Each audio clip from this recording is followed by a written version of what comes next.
এখন দেখেন মুসলমানের নামাজ, ইমানদারের নামাজ আর তার নামাজ, আমরা যখন নামাজ পড়ি আমরা এই নামাজের মধ্যে আমার নবীকে সালাম দিই। কথা বলেন না ঠিক কিনা বলেন?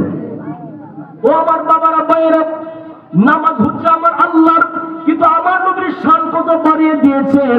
আমার আল্লাহ পাক বলে বন্ধুগো নামাজ হচ্ছে আমি আল্লাহর, কিন্তু নামাজের মধ্যে তুমি আমার হাবিবকে সালাম না দিলে নামাজ হবে না। কথা বলেন না ঠিক কিনা?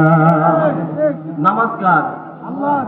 নামাজের মধ্যে আব্বারা সালাম দেওয়া যায়নি, দাদারে, শ্বশুররে, বড় হুজুররে, পিসাবরে সালাম দেওয়া কি হারাম? সালাম দেওয়া কি হারাম?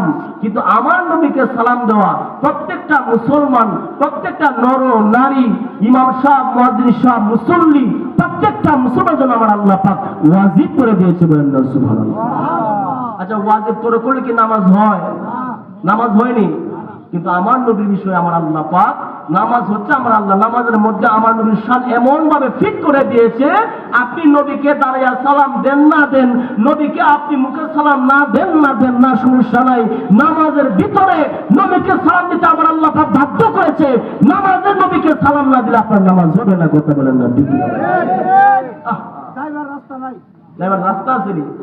নবী বর্তমানে দুনিয়া চিনেন না, নবী কিতা?